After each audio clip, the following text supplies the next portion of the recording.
Vamos a continuar con el libro de Ruth. Estamos en Ruth, capítulo 2. Sí. La semana pasada empezamos y... Tienes que hacer dos en uno. Sí, lo que tengo pensado es la semana que viene hacer los capítulos 3 y 4, porque el capítulo 3 es algo corto y va más con el 4 que con el de hoy, así que Dios mediante la semana que viene terminaremos. Vemos 3 partes. Hoy es segunda parte de la historia de Ruth, así que vamos a ir directamente, ¿dónde tenemos aquí? Ruth, capítulo 2, versículo 1, recordatorio un poco, ¿no? A los personajes que están involucrados en la historia. Tenemos a Noemí, que fue con su esposo Elimelech, salió pues huyendo del hambre de Israel, fue a la tierra de Moab, y allí los 2 hijos de Elimelech se casaron con 2 mujeres moabitas, algo prohibido por Dios. Bien, eso no estaba bien hecho de su parte, por lo menos con los detalles que conozcamos nosotros, según entendamos nosotros de la ley judía y eso, pues estaba prohibido mezclarse con naciones de su alrededor, por lo menos antes de que se hicieran judíos, y no hay ninguna indicación de que se hicieran judíos Ruth y ¿cómo se llamaba? Orfa. Pero en todo caso ocurrió, ¿no? No son perfectos los personajes de la historia.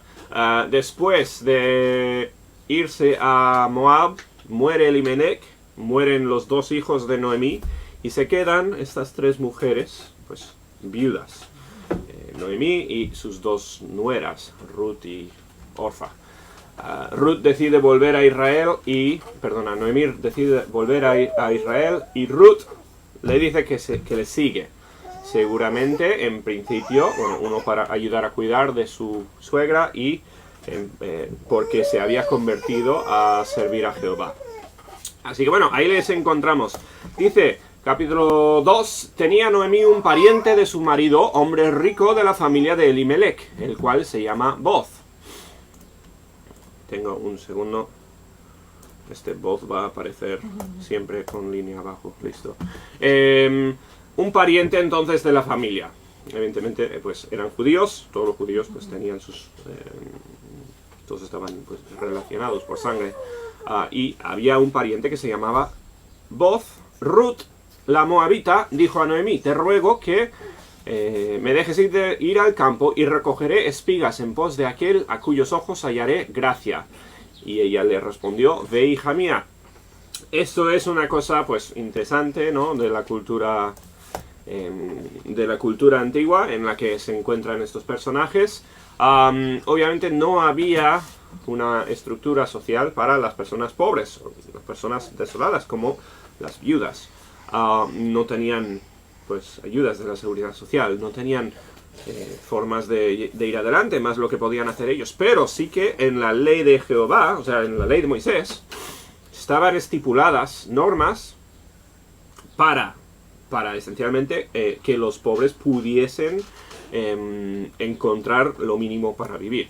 Entre esas cosas, y es una de esas cosas que lees muy rápidamente en el Antiguo Testamento, porque son cuestiones de leyes y no te fijas mucho, ¿no? Pero dice que el que tenga terreno y cosecha, que eran pues casi todos, porque la gente vivía de su propia cosecha, cuando hacía la siega y la cosecha, bien, cuando estaba recogiendo y le caían trocitos, las partes de la cosecha, pues estaba más o menos mandado por ley. Esto obviamente no se podía enforzar, esto esto lo había dicho Dios de forma de ayudar, ¿no? Que cuando iban recogiendo, evidentemente, pues al moverse y al coger las cosas, pues van a caer restos y trozos pequeños, y a ver partes que al final no te quedas con absolutamente todo, ¿no?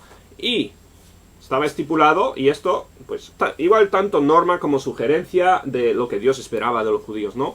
Tenían la obligación o el deber de dejar restos, de dejar esas partes para la gente pobre, esencialmente para que pudiesen entrar y ir y cosechar su propia comida, ¿bien? Al final, es una cosa que no costaba mucho a el que tenía la cosecha, y significaba que así los que no tenían cómo abastecerse por su cuenta, pues tenían por lo menos opciones. Y eso es una norma orientativa, o sea, habrían muchas cosas así. Evidentemente, lo que Dios esperaba de la persona que tenía medios, como el que te estaba cosechando, pues era cuidar y pensar en los pobres. Era el deber del que tenía pensar en el que no tenía, ser generoso, ser dador con lo que tenía. Y bueno, eso es desde luego importante, eso es algo que Dios espera de las personas, este concepto de la generosidad. Bueno, Ruth, pues como otras viudas, como ella, otros que no tenían medios, pues iba a ir a recoger lo que quedaba, las sobras de algún campo. ¿Bien? Y nos dice, fue pues, y llegando, espigó en el campo en pos de los segadores, y aconteció que aquella parte del campo era de Booz, el cual era de la familia de Elimelech. Al parecer, bien, como está escrito, al parecer fue por suerte, ¿no? Igual que todas las cosas en el libro de Esther ocurrieron por suerte. No, Ruth se topa, al parecer sin saberlo, con un pariente, quizás algo lejano, de Noemí. Bien, se encontró en el campo de Booz, que era de la familia de Elimelech. Evidentemente, pues, no por coincidencia, bien, Dios estaba guiándola, Dios estaba cuidando de Ruth y de Noemí, e hizo que ocurrieran las cosas así. Pero bueno, vamos a seguir. Dice, y he aquí que Booz vino de Belén, ¿os acordáis que eran de Belén? Y dijo a los segadores, Jehová sea con vosotros. Y ellos respondieron, Jehová te bendiga. Esto es curioso, simplemente es una forma de enseñar o de demostrar, ¿no?, que Booz era razonable, amable con sus labradores. Era una persona, pues, digna. Una persona que adoraba a Dios y quería el bien para sus trabajadores y eso, ¿bien? La Biblia no está en contra de el que tenga una empresa o el que tenga un trabajo y tenga trabajadores. Muchos ejemplos incluso de las parábolas de Jesús, ¿no?, donde Dios es comparado con el que tiene labradores. No es malo. Lo que Dios sí que exige es que el jefe trate bien a sus labradores, que se ocupe de su bienestar. Algo que muy fácilmente se pierde en nuestra cultura, ¿no?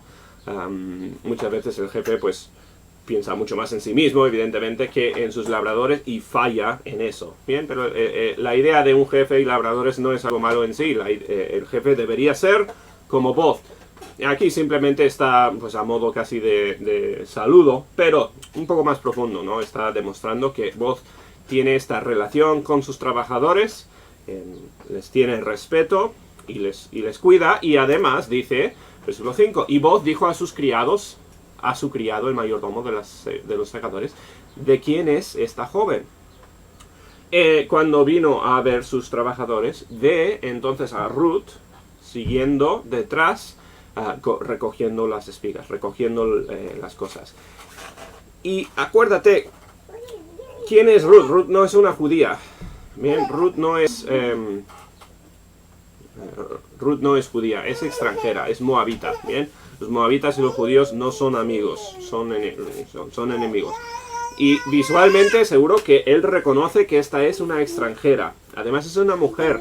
Lo normal sería que fueran los hombres, los pobres, pero los hombres que estuvieran aquí recogiendo. Aquí ve una mujer sola, extranjera, que no conoce a nadie. Esto es, al parecer, su primer día, bien, en el país, recogiendo. No conocería absolutamente a nadie.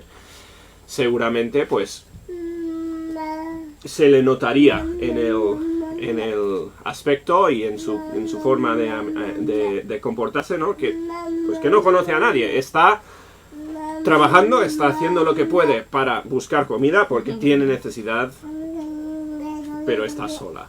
Dice, pregunta quién es, y el criado mayordomo de los segadores respondió y dijo, es la joven moabita que volvió con Noemí de los campos de Moab. Bueno, esto nos dice que ya habían interactuado Ruth con los los segadores, porque él pudo indagar y encontrar quién es esta persona, y encontró que es una cuñada, perdona. Es la nuera. Es la nuera de un pariente suyo, o sea, es familia extendida. ¿Qué podría hacer? A ver, Booz muy fácilmente podría haber dicho, esta es la nuera de Elimelech, el cobarde, el que salió huyendo de nuestro país, el que tuvo 2 hijos que se casaron con moabitas en contra del plan de Dios. O sea, muy fácilmente nos podemos imaginar que él respondiera de esta forma, ¿no? Al final, pues, quizás muchos habrían respondido así y dicho, esta mujer es extranjera, no quiero tener nada que ver con ella. Los judíos tenían un trato, desde luego, muy, muy complicado con las naciones de alrededor. Pero, ¿cómo contesta? Versículo 7. Ella ha dicho, bueno, sigue hablando del criado, ella ha dicho, te ruego que me dejes recordar y juntar tras los segadores entre las gavillas. No creo que se esté fijando nadie en la historia, mire. Te ruego que me dejes recoger y juntar tras los segadores entre las gavillas. Entró pues y está dentro, y está desde por la mañana hasta ahora sin descansar ni aún por un momento. Esto es que le pidió permiso Ruth para recoger y dice que ha estado ahí trabajando sin descansar. 8. Y entonces Booz dijo a Ruth, y que le habla, se dirige a ella, oye, hija mía, no vayas a espigar a otro campo, ni pases de aquí, y aquí estarás junto a mis criadas. O sea, como que la contratan. No, contratada no, pero le dice, le da lugar entre ellos, y dice, mira bien el campo que siguen y síguelas. Esto es, seguramente, mujeres que trabajan para Booz, gente, bueno, mujeres, criadas, que están ahí y le dice a Ruth cómo quedarse entre las mujeres, que evidentemente culturalmente sería mucho más apropiado o visto bueno en la cultura antigua que estuviera con mujeres, y además más protegida. La idea no estaría indefensa alrededor de un montón de labradores, y está queriendo cuidar de ella. Dice que síguelas porque yo he mandado a los criados que no te molesten. Y cuando tengas sed, ve a las vasijas y bebe del agua que sacan los criados. O sea, le está tratando bien, ¿no? Está tratando mucho más, está yendo mucho más allá de lo necesario en cuanto a esta persona dependiente que al final le está quitando la cosecha, ¿no? O sea, le está quitando de su vivier. Pero está demostrando una vez más generosidad, queriendo cuidar de ella. Se ha enterado de que es pariente, y en estos tiempos la familia significaba mucho, ¿no? Era el deber de la familia cuidar de los parientes, y él quiere hacer esto. Ella entonces, dice, bajando su rostro, se inclinó a tierra y le dijo, ¿por qué he hallado gracia en tus ojos? Para que me reconozcas siendo yo extranjera. Recuerda, o sea, con el racismo que existe hoy en día, ¿no? Y el mal que a veces se trata a gente de otra raza, inmigrantes y cosas así, pues cuánto más en los tiempos de los judíos, pues seguramente mucho más. Especialmente pues en los judíos vemos muchísimo de esto, racismo, ¿no? Tratando mal a los extranjeros. Y Dios siempre lo condenó. Dios siempre habló de abrir las puertas a los extranjeros, cuidar de ellos. Pero desde luego no era algo normal. Y Booz está tratando bien y tratando de una forma pues generosa a una extranjera, y se asombra Ruth por ello. Y respondiendo Booz le dijo, he sabido todo lo que has hecho con tu suegra después de la muerte de tu marido. Se ha enterado de lo que ha pasado en la familia, y que dejaste a tu padre y a tu madre y la tierra donde naciste, y has venido a un pueblo que tú no conociste antes. Se ha hecho, al volver a Israel e integrarse en la cultura, esencialmente se ha hecho judía. Se ha cogido el nombre de judío. Dice, Jehová recompense tu obra y tu remuneración sea cumplida de parte de Jehová, Dios de Israel, bajo cuyas alas has venido a refugiarte. Lo importante aquí no es simplemente que esté cambiando de país esta mujer. Al final la Biblia habla, o sea, hay muchos ejemplos de gente que ha cambiado de país. Se ha refugiado en otro sitio que tiene más, ¿no? Y Ruth es una persona como eso. Pero aquí es más complicado, es más importante que eso, porque, o sea, Ruth está yendo a los judíos porque son la nación de Dios. O sea, es una cosa distinta a cualquier refugiado de cualquier otra nación. Tiene un componente adicional a la idea de los refugiados de hoy en día. ¿Por qué? Porque Ruth ha ido a refugiarse no simplemente en un país, sino, como dice, bajo las alas de Dios. Y Boz está reconociendo esto. Bien, Boz está diciendo, tú has venido aquí a Israel no solamente porque aquí hay comida para que pudieras vivir, porque ¿qué ha hecho? O sea, Ruth ha dejado a su familia. Seguramente tendría cuidado de sus parientes en Moab, pero les ha abandonado para ser refugiada en una nación donde va a ser pobre, donde no tiene más esperanza que recoger las sobras de lo que queda. ¿Y por qué lo ha hecho? Por seguir a Dios. Bien, es refugiado religioso en un sentido.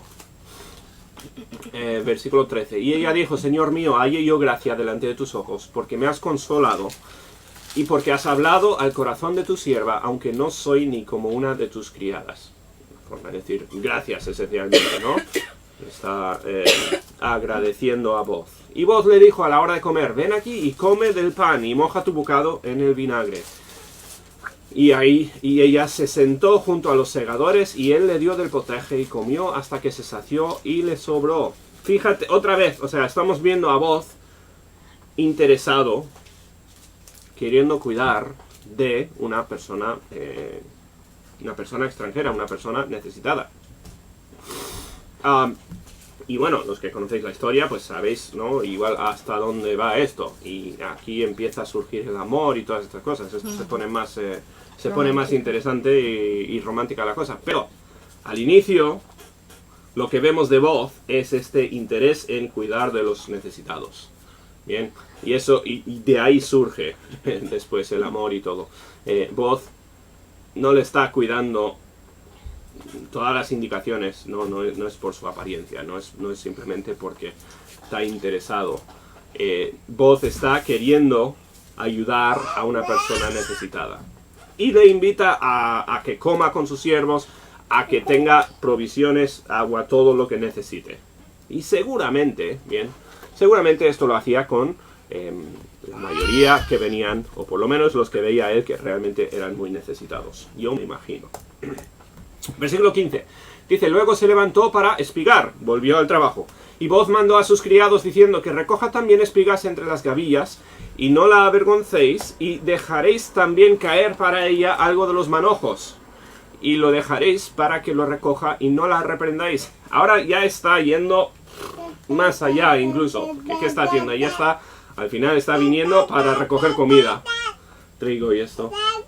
Y Boz le está diciendo a los trabajadores, sed un poco torpes a la hora de recoger y dejar caer un poco más de lo que ni siquiera fuera necesario. Imagínate un empresario hoy en día diciendo eso a sus trabajadores. Diciendo que no importa si se cae un poco, no importa que perdamos un poquito de dinero aquí para que esta persona pobre pueda coger de ello. O sea, esto ya es contraintuitivo, pero otra vez Boz está queriendo proteger, queriendo cuidar a una persona necesitada. Espigó pues, dice, en el campo hasta la noche y desgranó lo que había recogido y fue como un efa de cebada. Y se me olvidó convertirlo, cuánto es eso, ¿no? Pero Dios, o sea, ha recogido mucho y lo vemos en la respuesta de Noemí. Dice, y lo tomó y se fue de la ciudad y su suegra vio lo que había recogido. Sacó también luego lo que había sobrado después de haber quedado saciada, o sea, la comida que comió con los siervos, y se lo dio. Y le dijo su suegra, ¿dónde has espigado hoy y dónde has trabajado? Bendito sea el que te ha reconocido. O sea, ha dicho, menuda, ¿cómo decir, no? Menuda suerte. O sea, ¿con quién has quedado que te ha tratado tan bien a ti, siendo pobre, siendo viuda, siendo extranjera? ¿Cómo es que has encontrado a alguien que sea tan generoso? Y contó ella a su suegra con quien había trabajado y dijo, el nombre del varón con quien hoy he trabajado es Boz. Otra vez, puro accidente de parte suya. Y dijo Noemí a su nuera, sea él bendito de Jehová, pues que no ha rehusado a los vivos la benevolencia que tuvo para con los que han muerto. Después le dijo Noemí, nuestro pariente es aquel varón y uno de los que pueden redimirnos. O sea, Boz es pariente nuestro.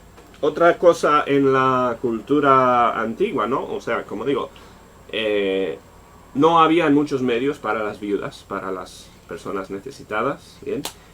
Y existía el término de redención, ¿no? Redimir no es una palabra simplemente cristiana. Redención era la palabra para rescatar a una persona necesitada. Existía la ley de redención, esto es, que un pariente de una persona que había muerto, o sea, una viuda, ¿bien? El pariente de su marido tenía o la obligación o el deber moral de cuidar de esta persona, ¿bien? Y si no era casado, en el caso de Boz, pues muchas veces el deber de incluso casarse con esa persona para proveer de esa persona. Al final el casarse, en estos tiempos ya sabéis, no era tanto cuestión de casarse con la persona con quien te enamoras a primera vista, como pues quizás se piensa en esta cultura, ¿no? El matrimonio era algo mucho más pues serio, o una cosa más ordenada, muchas veces establecido por los padres y cosas así, ¿bien? Pero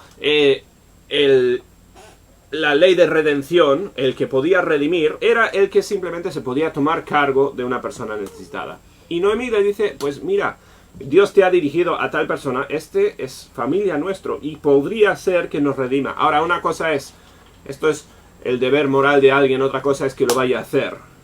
Y en muchas personas, pues, no les interesaría cumplir con ese deber, ¿bien? Porque, pues, costaría a ellos, no querrían o lo que sea. Pero Noemí dijo, a ver, aquí veo un poquito de esperanza, ¿no? Esta es una persona que nos podría ayudar. Dice 21, y Ruth la Moabita dijo, además de esto me ha dicho, júntate con mis criadas hasta que hayan acabado toda mi siega. Me ha dicho que vuelva aquí a trabajar. Y Noemí respondió a Ruth su nuera, mejor es, hija mía, que salgas con sus criadas y que no te encuentren en otro campo. Estuvo pues junto con las criadas de Boz espigando hasta que se acabó la siega de la cebada y la de trigo, y vivía con su suegra.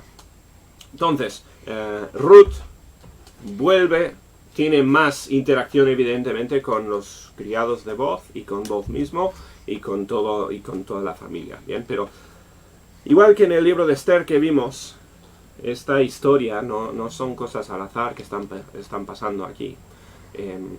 Ruth es una persona que ha quizás dejado la vida más tranquila que podría haber tenido con su familia para venir y servir a Jehová en la nación de Israel. Además es una persona trabajadora, ¿no? Que sale y se esfuerza. Es pues muy parecido a la mujer virtuosa en Proverbios 31, ¿no? La persona que se esfuerza, que pues es trabajadora, ¿no? Es una persona que quiere proveer y quiere hacer lo correcto. Demuestra tener mucho carácter moral, Ruth. Se topa entonces con Boz. De todas las personas que podría haber conocido, se topa con él, que es un pariente de la familia. Tiene opción de rescatarla y vemos que Boz además es una persona que sirve a Dios y que trata bien a los pobres y a sus trabajadores. Bien, y así dejamos la historia hasta ahora. Ruth ha mejorado mucho su situación.